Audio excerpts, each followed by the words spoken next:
29મી મેના દિવસે સાંજે 5 થી 8 વાગ્યા સુધી મોક ડ્રીલનું આયોજન કરવામાં આવ્યું છે. પરંતુ છેલ્લે પંજાબમાંની તારીખ બદલાઈ છે. પંજાબમાં 3 જૂનના દિવસે મોક ડ્રીલ થવાનું છે.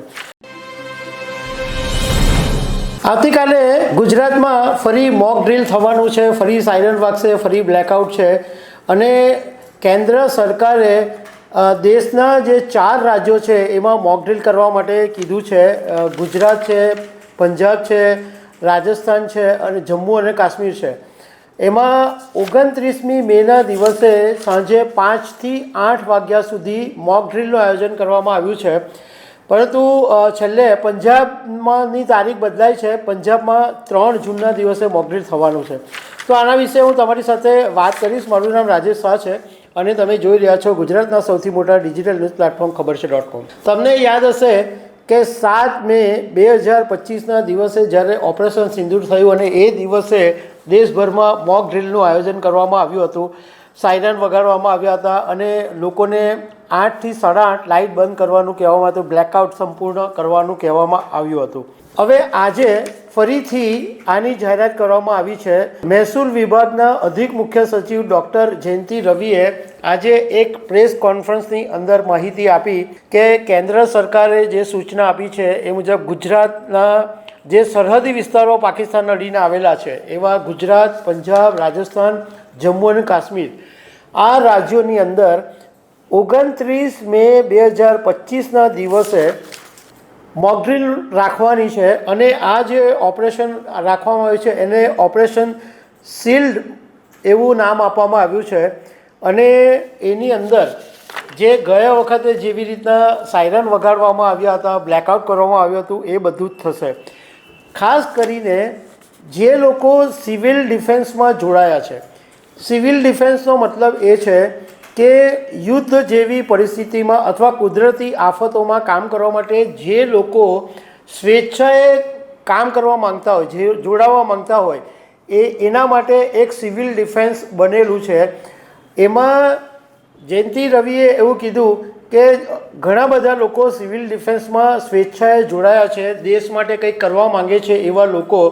તો વધારે ને વધારે લોકો સિવિલ ડિફેન્સમાં જોડાય અને આ બધા જે સિવિલ ડિફેન્સમાં જોડાય એ લોકોને ટ્રેનિંગ આપવામાં આવેલી છે. અને સાંજે 5 થી 8 દરમિયાન એવી બધી વ્યવસ્થા થશે કે ધારો કે કોઈ આર્મી સ્ટેશન ઉપર કંઈ એર હુમલો થયો તો એવા સંજોગોની અંદર ઇમિડિયેટલી ત્યાંથી લોકોને હટાવીને સુરક્ષિત સ્થળે કેવી રીતના લઈ જવા. ધારો કે કોઈ મોટી સંખ્યામાં લોકોને ઈજા થઈ ગઈ, લોકો ઈજાગ્રસ્ત થઈ ગયા, તો એમને સારવાર માટે ફટાફટ શિફ્ટ કરવા અને આરોગ્ય તંત્ર કેટલું મજબૂત છે એ ચેક કરવા માટે મોક ડ્રીલ રાખવામાં આવશે. અને બ્લડ ડોનેશન કરીને 30 બોટલો પણ તૈયાર રાખવામાં આવશે. હવે આ બાબતે અમે સુરત જિલ્લા કલેક્ટરની સાથે વાત કરી અને એમને પૂછ્યું કે જેવી રીતના આગળ 7મી મેના દિવસે થયેલું એવી જ રીતના સાયરન વાગશે અને બ્લેકઆઉટ પણ થશે. તો એમણે કીધું કે હા, એવી રીતના થશે. સાયરનનો જે સમય છે એ નક્કી નથી કરવામાં આવ્યો. પરંતુ સુરતની અંદર જે મોક ડ્રીલ થવાનું છે એ રિંગ રોડ ઉપર ગ્લોબલ ટેક્સટાઇલ માર્કેટમાં થશે.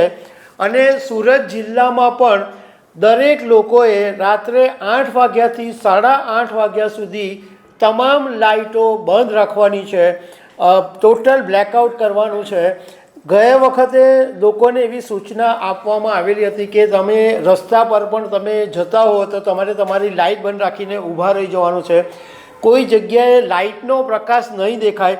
કારણ કે આ એક એવા પ્રકારનો એક મોક ડ્રીલ છે કે યુદ્ધના સમયે દુશ્મનને જે વિસ્તાર છે એ બિલકુલ દેખાય નહીં. એટલે બ્લેકઆઉટનો મતલબ એ છે કે બિલકુલ પ્રકાશ સહેજ પણ બહાર નહીં જવો જોઈએ.